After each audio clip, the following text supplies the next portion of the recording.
Hashtag YouTube script. The hair that cost me everything. I refused to shave my head for my boyfriend's dying sister, and it blew up our entire 3-year relationship in ways I never saw coming. Let me take you back to where this started. I've been with Matthew for 3 years.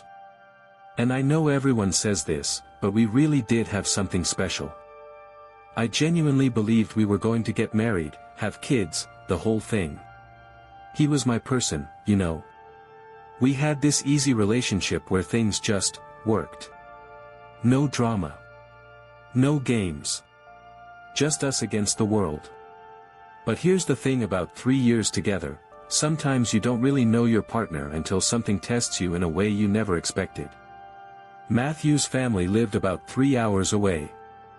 We didn't see them super often because of distance, and honestly, because Matthew had gone through this rough patch with his dad a couple years back. They'd worked things out, but there was still this underlying tension, this coldness that never quite went away. And his sister Jessica, she was 12 years younger than him, so they weren't particularly close growing up. He loved her, obviously. But they were just not a tight-knit family. Until Jessica got sick. I remember when Matthew found out.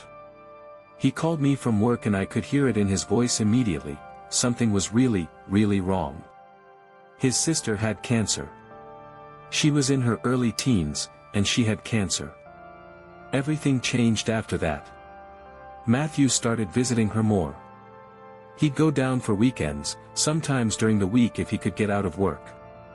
And I tried to support him the best way I could. I went with him a couple of times, visited Jessica in the hospital. She was this bright, sweet kid who was dealing with something no teenager should ever have to deal with. My heart absolutely broke for her and for Matthew's family. But I didn't go every single time. I had work. And my work wasn't flexible, it was my career. My entire livelihood. I'm a model. And before anyone rolls their eyes at that, let me explain what that actually means for me. I have naturally thick auburn hair that goes down to my waist. It's part of my brand. It's recognizable. It's literally one of the main reasons I'm able to book jobs and pay my bills. Modeling isn't some glamorous thing where money just falls into your lap, it's work. Constant work. Auditions, shoots, building a portfolio, competing with hundreds of other girls who look just as good as you do. My hair is my asset. It's what sets me apart. And I was supporting myself. That was important to me.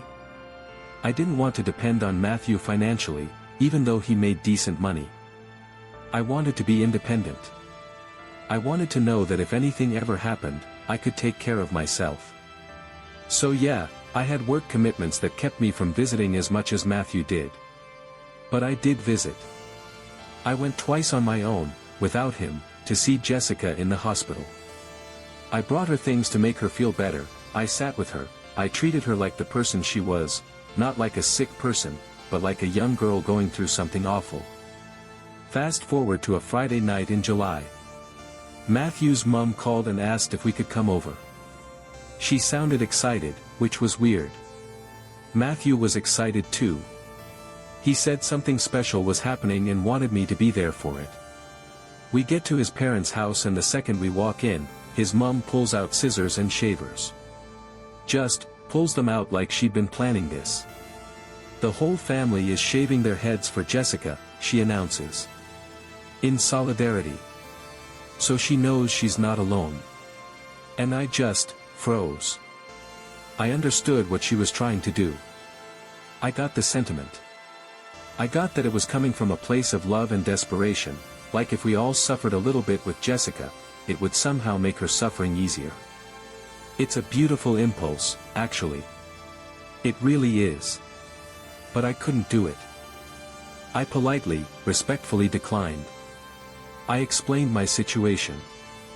I told them about my career, about how my hair is literally my income, about how I don't have a backup plan or a second job. I said I couldn't model without it. And I meant it. I wasn't being dramatic. If I shaved my head, I'd lose bookings. It would take months for my hair to grow back to a place where I could work again. And I couldn't afford to be without income for months. I'll do anything else, I told them.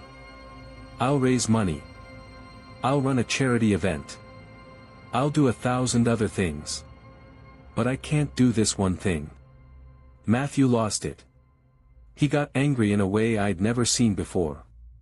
He was yelling, telling me that this was more important than my vanity. More important than my looks. He kept saying the same thing over and over, how can you put your appearance over my sister's cancer? And his mom. God, I'll never forget the look on her face. She was so disappointed.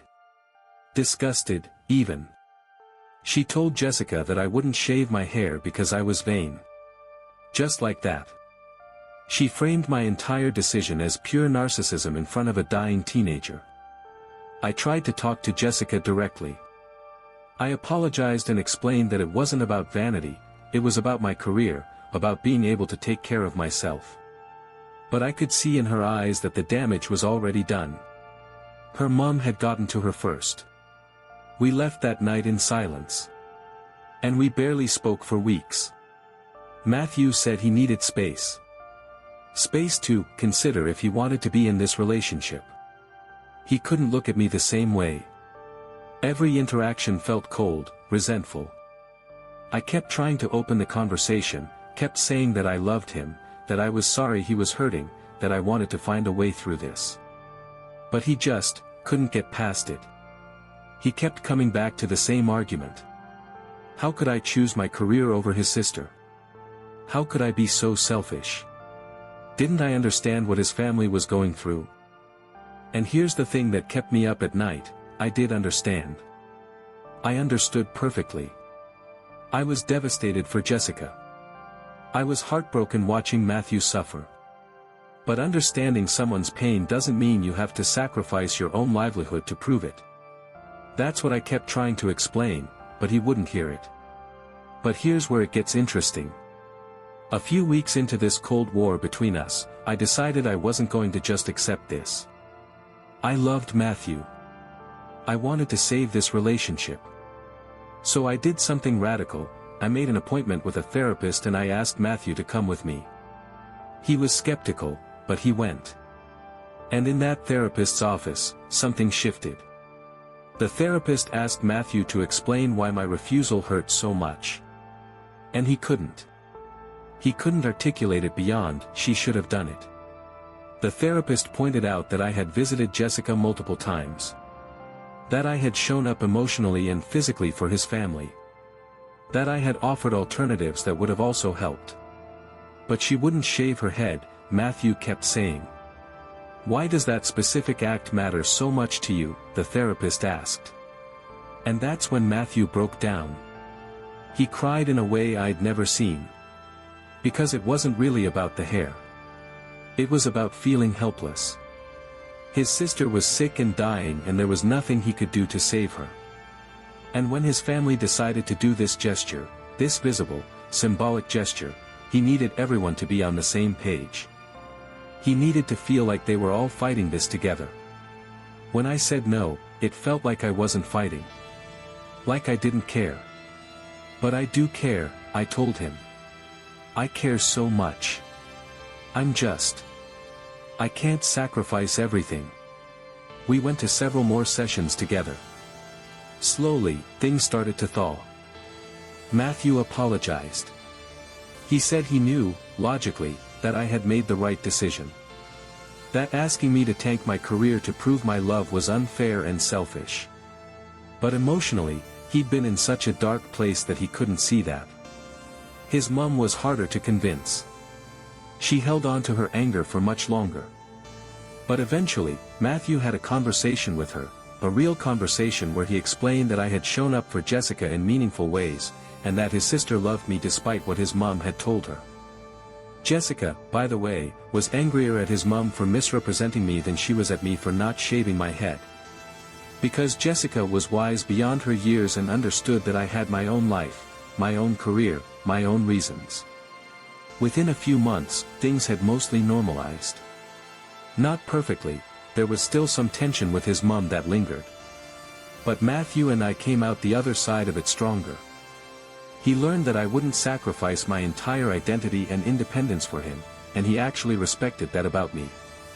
The thing about this whole situation is that I learned something too. I learned that when someone you love is suffering, sometimes they're going to lash out. They're going to ask you for things that don't make sense. They're going to blame you for not feeling the way they feel. And your job isn't to give in to that, it's to stay firm in what you know is right while still holding space for their pain. That's the kind of love that actually lasts.